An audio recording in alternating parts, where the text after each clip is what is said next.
Praise Lord. ക്രിസ്തുവിൽ പ്രിയ സഹോദരങ്ങളെ, ഈ പുതിയ ദിവസത്തിനായി നമുക്ക് ദൈവത്തിന് നന്ദി പറയാം. ഒരു ദിവസം കൂടി സ്വർഗത്തിലെ ദൈവം നമുക്ക് ദാനമായി നൽകി. ഓരോ ദിവസവും ദൈവത്തിന്റെ കൃപയിൽ ആശ്രയിച്ചുകൊണ്ട് മുന്നോട്ട് പോകുന്ന ഒരു വ്യക്തിയെ സംബന്ധിച്ചിടത്തോളം ദൈവ തേജസ്സിന്റെ പൂർണ്ണതയിലേക്കാണ് ദൈവത്തിന്റെ പരിശുദ്ധാത്മാവ് വഴി നടത്തുന്നത്. കണ്ടാലും ഞാൻ ലോകാവസാനത്തോളം എല്ലാ നാളും നിന്നോട് കൂടെ ഉണ്ട് എന്നരുൾ ചെയ്ത ദൈവത്തിന്റെ വാഗ്ദത്ത വചനത്തിൽ വിശ്വസിച്ചുകൊണ്ട് മുന്നോട്ട് പോകുന്ന ഒരു വ്യക്തിയെ സംബന്ധിച്ചിടത്തോളം ദൈവത്തിന്റെ കൃപ യഥാസ്ഥാനപ്പെടുത്തുകയും ആ വ്യക്തിയെ വീഴാതെ സൂക്ഷിക്കുകയും ഓരോ ദിവസവും ഓരോ സാഹചര്യങ്ങളുടെ നടുവിൽ ദൈവത്തിന്റെ കൃപ ആ വ്യക്തിയെ പുത്രന്റെ സ്വരൂപത്തോട് അനുരൂപമാക്കിയെടുക്കും. അതുകൊണ്ട് ഇന്നത്തെ ദിവസം ദൈവത്തോട് ചേർന്ന് നടപ്പാനും ദൈവമഹത്വം ദർശിപ്പാനും സാഹചര്യങ്ങളിലെയും സമ്മർദ്ദങ്ങളുടെയും നടുവിലൊന്നും പതരാതെ കർത്താവിന്റെ കൃപയിൽ ആശ്രയിച്ചുകൊണ്ട് മുന്നോട്ട് പോകുവാനായിട്ട് ദൈവത്തിന്റെ ആത്മാവ് നമ്മെ സഹായിക്കട്ടെ. ഇന്നത്തെ ചിന്തയ്ക്കായിട്ട് പത്രോസ് എഴുതിയ 1-ാം ലേഖനം 5-ാം അധ്യായം 10-ാം വാക്യവും യോഹന്നാന്റെ സുവിശേഷം 16-ാം അധ്യായം 33-ാം വാക്യം. അവിടെ ഇങ്ങനെ പറയുന്നത്, എന്നാൽ അല്പകാലത്തേക്ക് കഷ്ടം സഹിക്കുന്ന നിങ്ങളെ ക്രിസ്തുവിൽ തൻ്റെ നിത്യ തേജസ്സിനായി വിളിച്ചിരിക്കുന്ന സർവകൃപാലുവായ ദൈവം തന്നെ യഥാസ്ഥാനപ്പെടുത്തി ഉറപ്പിച്ച് ശക്തീകരിക്കും. ലോകത്തിൽ നിങ്ങൾക്ക് കഷ്ടമുണ്ട്, എങ്കിലും ധൈര്യപ്പെടുവിൻ, ഞാൻ ലോകത്തെ ജയിച്ചിരിക്കുന്നു എന്ന് പറഞ്ഞു. അപ്പോൾ ദൈവവചനത്തിലേക്ക് നമ്മൾ നോക്കുമ്പോൾ നമ്മൾ കാണുന്നൊരു കാര്യം, യേശു കർത്താവ് തന്നെ പറയുന്നൊരു കാര്യം, ഒരുവൻ എന്നെ അനുഗമിക്കുവാൻ ഇച്ഛിച്ചാൽ ഈ പറയുന്ന രീതിയിൽ പലവിധമായിട്ടുള്ള പ്രശ്നങ്ങളും കഷ്ടങ്ങളൊക്കെ ഉണ്ടാകും എന്ന് ദൈവവചനം പറയുന്നുണ്ട്. എല്ലാവരും നിങ്ങളെ ഒറ്റപ്പെടുത്തും, നിങ്ങളെ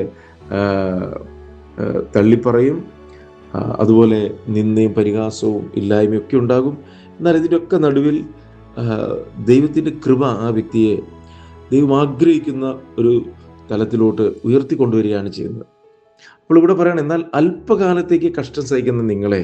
കാരണം ഈ കഷ്ടത എന്ന് പറയുന്നത്, അപ്പോസ്തലനായ പൗലോസ് പറയുന്ന ഒരു വാക്യമുണ്ട്, ഞൊടി നേരത്തേക്കുള്ള ലഘുവായ കഷ്ടം അനവധിയായ നിത്യ തേജസ്സിൻ്റെ ഘനമേർക്കുമ്പോൾ സാരമില്ലെന്നാണ്. അപ്പോൾ നിത്യ തേജസ് കണ്ട, അല്ലെങ്കിൽ നിത്യ തേജസ്സിൻ്റെ പ്രകാശനം ലഭിച്ച ഒരു വ്യക്തിയെ സംബന്ധിച്ചിടത്തോളം അതിനൊത്തവണ്ണം ജീവിതത്തെ ക്രമപ്പെടുത്തുമ്പോൾ, അല്ലെങ്കിൽ ദൈവവചനത്തെ മുറുകെ പിടിച്ചുകൊണ്ട് നടക്കുന്ന കാലയളവിൽ കഷ്ടതയ്ക്ക് ഒരു സെക്കൻഡ് നേരത്തേക്ക് ഉള്ളൂ എന്ന് ദൈവവചനം നമ്മെ ഓർമ്മ കൊടുത്തു. കാരണം നിത്യത എന്ന് പറയുന്നത് വെച്ച് നമ്മൾ ആയുസ്സിനെ കണക്ക് കൂട്ടുകയാണെങ്കിൽ, നിത്യത എന്ന് പറഞ്ഞാൽ നിത്യനെ ദൈവത്തോടു കൂടി നിത്യത മുഴുവൻ, സമയങ്ങളില്ലാത്ത, കാലങ്ങളില്ലാത്ത, മരണമില്ലാത്ത, ദുഃഖമില്ലാത്ത, മുറിവുകളില്ലാത്ത, കണ്ണുനീരില്ലാത്ത ഒരു കാലത്തേക്കാണ് ദൈവം നമ്മളെ ഓരോരുത്തരെയും നയിക്കുന്നത്.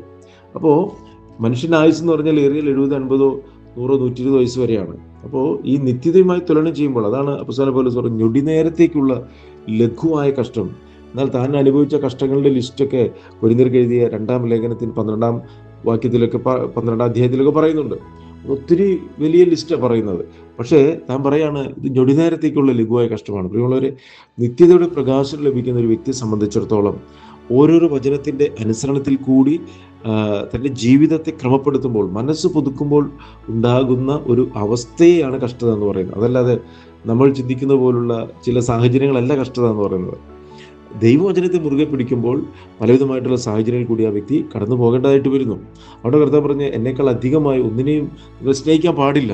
കാരണം അങ്ങനെ സ്നേഹിച്ചാൽ ദൈവത്തെ പിൻപറ്റുവാനായിട്ട് സാധിക്കത്തില്ല. അതുകൊണ്ടാണ് കർത്താവ് പറഞ്ഞത്, പൂർണ്ണ ഹൃദയത്തോടെ, പൂർണ്ണ ആത്മാവോടെ, പൂർണ്ണ മനസ്സോടെ, പൂർണ്ണ ശക്തിയോടെ ദൈവത്തെ സ്നേഹിക്കണം. അങ്ങനെ സ്നേഹിക്കുന്ന ഒരു വ്യക്തിക്ക് മാത്രമേ ദൈവം ആഗ്രഹിക്കുന്ന ഒരു അനുഭവത്തിലേക്ക് നയിക്കപ്പെടുവാനും ആയിത്തീരുവാനും സാധിക്കത്തുള്ളൂ. അപ്പോൾ ഇവിടെ പറയാണ്, അല്പകാലത്തേക്ക് കഷ്ടം സഹിക്കുന്ന നിങ്ങളെ. എന്തിനു വേണ്ടിയാ? ക്രിസ്തുവിൽ തൻ്റെ നിത്യ തേജസ്സിനായി വിളിച്ചിരിക്കുന്നത്. അപ്പോൾ ദൈവം നമ്മൾ വിളിച്ചിരിക്കുന്നത് നിത്യ തേജസ്സിനാണ്. എന്തോ ഈ തേജസ് എന്ന് പറഞ്ഞാൽ, കാരണം ദൈവം മനുഷ്യൻ സൃഷ്ടിച്ചത് തേജസ്സിലാണ്. മരണമില്ലാത്ത തേജസ്സുള്ള ശരീരത്തിൽ തേജസ്സുള്ള ദൈവത്തോടു കൂടെ നിത്യത മുഴുവൻ വസിക്കുന്ന ഒരു അനുഭവത്തിലേക്കാണ് ദൈവം മനുഷ്യനെ സൃഷ്ടിച്ചത്. പാപമാണ് തേജസ് നഷ്ടപ്പെടുത്തിയത്, മരണത്തിലേക്ക് മനുഷ്യൻ നയിച്ചത്. എന്നാൽ ദൈവവചനത്തിൻ്റെ അനുസരണത്തിൽ കൂടി വീണ്ടും ജനനം പ്രാപിക്കുന്ന ഒരു വ്യക്തിയിലേക്ക് ദൈവം ആ നിത്യ തേജസ്സിനെ തിരികെ നൽകുകയാണ് ചെയ്യുന്നത്. അതാണ് ഇവിടെ പറയുന്നത്, ക്രിസ്തുവിൽ തൻ്റെ നിത്യ തേജസ്സിനായി വിളിച്ചിരിക്കുന്ന സർവകൃപാലുവായ ദൈവം. അപ്പോൾ അവിടെ ദൈവത്തിൻ്റെ ഒരു നമ്മളോടുള്ള സ്നേഹത്തെ വെളിപ്പെടുത്തുകയാണ്. സർവകൃപാലുവായ ദൈവം നമ്മളെ യഥാസ്ഥാനപ്പെടുത്തും. അപ്പോൾ ഈ യഥാസ്ഥാനപ്പെടുന്ന കാലയളവാണ് കഷ്ടമെന്ന് പറയുന്നത്. മനസ്സ് പുതുക്കുന്ന കാലയളവിനെയാണ് കഷ്ടത എന്ന് പറയുന്നത്. കണ്ടോ, യഥാസ്ഥാനപ്പെടുത്തി ഉറപ്പിച്ച് ശക്തീകരിക്കുക. അപ്പോൾ ഒരു വ്യക്തി യഥാസ്ഥാനപ്പെടുമ്പോൾ അതിന് വില കൊടുക്കേണ്ടതായിട്ട് വരും. ദൈവവചനത്തെ മുറുകെ പിടിക്കുമ്പോൾ വ്യർത്ഥമായിട്ട് എതിർ പാരമ്പര്യങ്ങളെ, ജാതി ആചാരങ്ങളെ, അനുഷ്ഠാനങ്ങളെ, വിഗ്രഹാരാധനകളെ, ദൈവികമില്ലാത്ത കൂട്ടുകെട്ടുകളെ, ബന്ധങ്ങളെയൊക്കെ വിട്ടുകളയുമ്പോൾ അതിന് ഒരു വില കൊടുക്കേണ്ടതായിട്ട് വരും. അപ്പോൾ അങ്ങനെ വില കൊടുക്കുമ്പോൾ അവിടെയാണ് യഥാസ്ഥാനപ്പെടുന്നത്. സ്ഥാനം തെറ്റിയായിരുന്നിരുന്നത്, എന്നാൽ വചനത്തിൻ്റെ അനുസരണത്തിൽ കൂടി യഥാസ്ഥാനപ്പെടുമ്പോൾ ഇതൊരു കഷ്ടതയുടെ കാലഘട്ടമാണ്. എന്നാൽ ഇവിടെ പറയാണ്, അത് ആ വ്യക്തിയെ ഉറപ്പിക്കുവാനും ശക്തീകരിക്കുവാനും, എന്ന് പറഞ്ഞാൽ ദൈവശക്തിയാൽ നിറയപ്പെടുവാനും അത് സഹായിക്കുകയാണ് ചെയ്യുന്നത്. അപ്പോൾ ഇവിടെ പറയാണ്, നിത്യ തേജസ്സിലേക്ക് നയിക്കപ്പെടുന്ന ഓരോ വചനാനുസരണവും ചെറിയൊരു കഷ്ടതയൊക്കെ ഉണ്ടാകും. എന്നാൽ അത് നമ്മളെ ദൈവജനം പറഞ്ഞ കഷ്ടത സഹിഷ്ണുതയും, സഹിഷ്ണുത സിദ്ധതയും, സിദ്ധത പ്രത്യാശയും ഉളവാക്കുന്ന നിറഞ്ഞ കഷ്ടങ്ങളിൽ സന്തോഷിക്കുകയാണ് ചെയ്യുന്നത് എന്ന് ദൈവജനം ഓർമ്മപ്പെടുത്തും. മാത്രമല്ല ഇവിടെ യേശു കർത്താവ്, ലോകത്തിൽ നിങ്ങൾക്ക് കഷ്ടമുണ്ട്, കർത്താവ് പറയാം, എങ്കിലും ധൈര്യപ്പെടുവിൻ, ഞാൻ ലോകത്തെ ജയിച്ചിരിക്കുന്നു. പറഞ്ഞതിൻ്റെ അർത്ഥം എന്ന് പറഞ്ഞാൽ, ഈ ലോകത്ത് ജീവിച്ച് ജയാളിയായി സകലത്തിലും പിതാവിൻ്റെ ഹിതം നിറവേറ്റി ഇവരുടെ പ്രിയപുത്രൻ ഞാൻ പ്രസാദിച്ചിരിക്കുന്ന അതിശ്രേഷ്ഠ തേജസ്സിൽ നിന്നും സ്വരം വന്ന പോലെ നമ്മളെ ഓരോരുത്തരെ കുറിച്ച് പറയണമെന്ന് ദൈവം ആഗ്രഹിക്കുന്നു. അപ്പോൾ അതുകൊണ്ടുകൂടെ പറയാം, ഞാൻ ലോകത്തെ ജയിച്ചിരിക്കുന്നു പറഞ്ഞാൽ ലോകത്തെ ജയിച്ച ജയമോ നമ്മുടെ വിശ്വാസം തന്നെ എന്ന് പറഞ്ഞാൽ യേശു കർത്താവ് നമ്മളോട് കൂടെയുണ്ട്. ആ കർത്താവ് നമ്മളെ കൈവിടത്തിൽ ഉപേക്ഷിക്കത്തില്ല. നമ്മളെയും ജയാളിയായിട്ടുള്ള ഒരു ജീവിതത്തിലേക്ക് ദൈവം നയിക്കും. പ്രാർത്ഥിക്കുക. സ്വർഗ്ഗസ്ഥ പിതാവേ, അളവറ്റ കൃപയും കരുണയും ഞങ്ങളുടെ മേൽ പകരുന്ന ദൈവമേ, ഞങ്ങളുടെ മാറ്റമില്ലാത്ത വചനത്തെ പിൻപറ്റുവാനും അത് അനുസരിക്കുവാനും ഒക്കെ കർത്താവ് നൽകുന്ന വലിയ കൃപകൾക്കായിട്ട് നന്ദി പറയുന്നു. കർത്താവെ, ഓരോരോ വചനത്തിന് അനുസരണത്തിൻ്റെ കാലഘട്ടം, യഥാസ്ഥാനപ്പെടുന്ന കാലഘട്ടം, മനസ്സ് പുതുക്കുന്ന കാലഘട്ടം കഷ്ടതയാണെന്ന് തിരിച്ചറിഞ്ഞാൽ കഷ്ടങ്ങളിൽ കർത്താവ് ഏറ്റവും അടുത്ത തുണയായി ഉള്ളതിനാൽ അങ്ങ് പകരുന്ന ധാരാളമായി ദൈവകൃപയ്ക്കായിട്ടൊക്കെ നന്ദി പറയുന്നു. ദൈവവചനത്തിൽ മാറിപ്പോകാൻ ഇടവരുത്താതെ കർത്താവിനോട് ചേർന്ന് ഈ ജീവിതയാത്ര മുന്നോട്ട് പോകാൻ കർത്താവ് സഹായിക്കണം. ശബ്ദം കേൾക്കുന്ന ഓരോ മക്കളെയും നിങ്ങളുടെ കരങ്ങളിലേക്ക് സമർപ്പിച്ച് ഞങ്ങളുടെ പരിശുദ്ധാത്മാവിൽ അഭിഷേകം ചെയ്യണം.